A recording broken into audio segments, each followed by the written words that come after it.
Assalamualaikum warahmatullahi wabarakatuh. Waalaikumsalam warahmatullahi wabarakatuh. Alhamdulillahirabbil alamin wa bihi nasta'in wa ala umurid dunya waddin wassalatu wassalamu ala asrafil anbiya'i wal mursalin wa ala alihi wa sahbihi ajmain. Amma ba'du. Yang saya hormati Rektor UIN Siber Syekh Nur Jati Cirebon, yakni beliau Dr. Anjelani beserta dosen pengampu mata kuliah dasar-dasar ilmu tablik, yakni beliau Bapak Zainal Muttaqin, dan segenap teman-teman para mahasiswa dan juga teman-teman para santri yang hadir pada malam hari ini. Di sini saya sedang mengerjakan video UAS, yaitu UAS video tablik yang mana tugas ini adalah membuat video ceramah. Padahal saya sendiri juga tidak bisa ceramah, tapi dikarenakan ini tugas, jadi saya akan melaksanakannya walaupun tidak sempurna ceramah-ceramah mahasiswa-mahasiswa yang lainnya. Ya, saya di sini akan membawakan materi tentang seberapa penting sih ya kan belajar ilmu fikih dalam kehidupan sehari-hari. Ya, fikih itu sebagai pedoman hidup kita sehari-hari, yang mana fikih ini luas ya.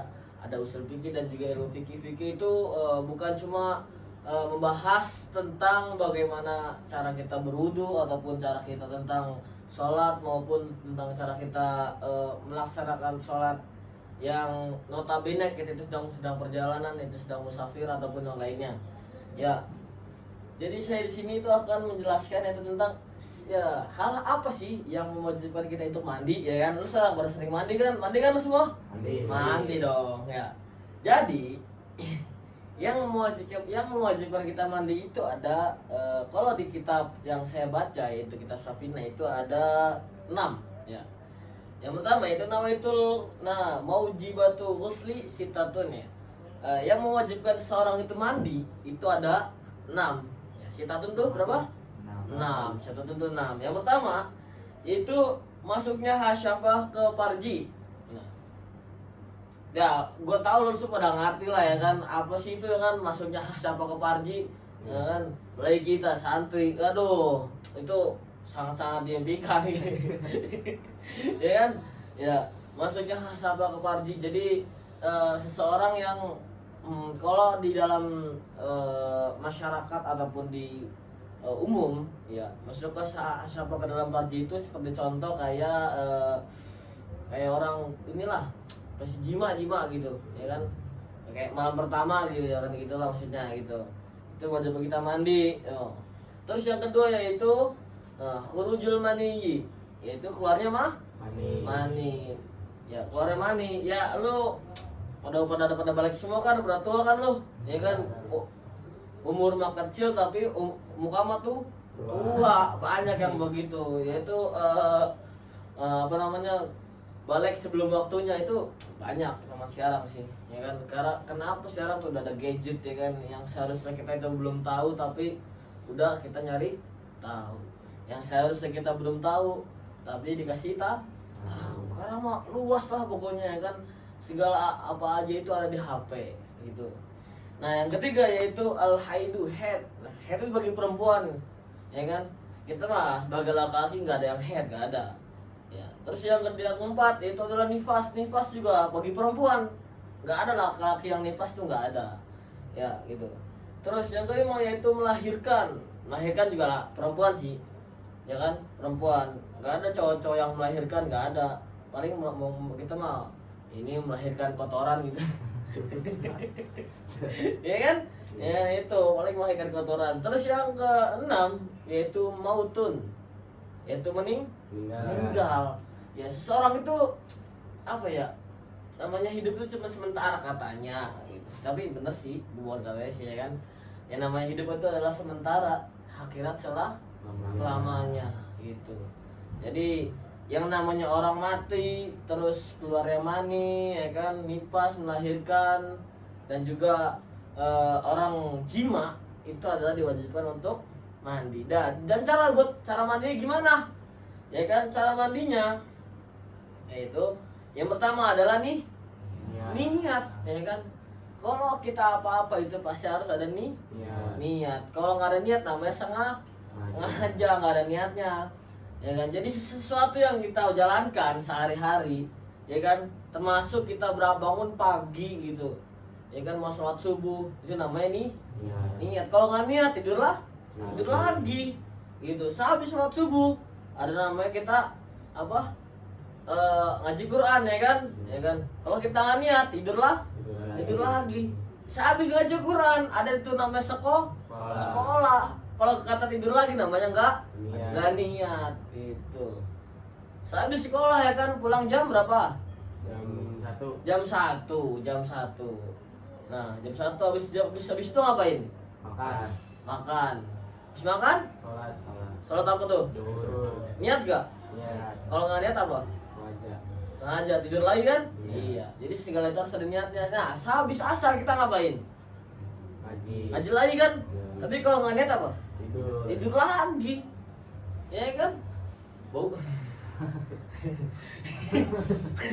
Kayaknya kan di tren-tren tuh. Mik bau. Mik sama lagi begini, ya kan? Tuh. Jadi segala sesuatu yang kita kerjakan sehari-hari itu harus ada niatnya. Ya kan, harus ada namanya schedule, ya kan, harus ada. Kalau di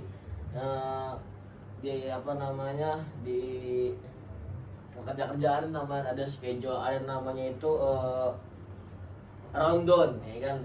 Kita harus ada setiap hari itu harus ada namanya rundown. Kita tuh hari ini itu kita mau kemana gitu, hari besok kita itu mikir lagi kita mau kemana. Kita tuh harus tertata hidupnya gitu. Jangan cuma seenakan dewek turu beli sih. Ya nih nggak, namun arah yang pondok ya ikuti ini peraturan pondok, ajak arah dewek. Ya kayak wong sing mau koron gue beli sih, ya beli. Ya kan, apa ya karena dewek, apa ya karena dewek. Sekalinya di salah nang beli gelem, ya kayak beli konon gue. Apalagi zaman sekarang ya itu maraknya. Ya apa, seorang guru yang dilaporkan oleh orang tua muridnya, ya kan, terkait dengan kasus penganiayaan. Ya padahal menurut guru-guru zaman dulu ataupun para orang tua kita zaman dulu, yang namanya pendidikannya harus digituin.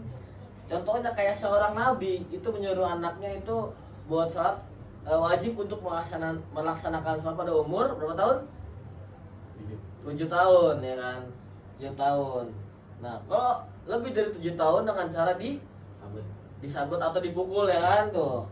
Kalau udah gede, ya kan, kalau tetap aja dibiarin, itu bakal nanti kebiasaan gitu, ya kan. Makanya ada namanya pembiasaan dalam hidup kita gitu kan. Harus ada namanya digertak. Seseorang itu kan harus ada namanya dipaksa,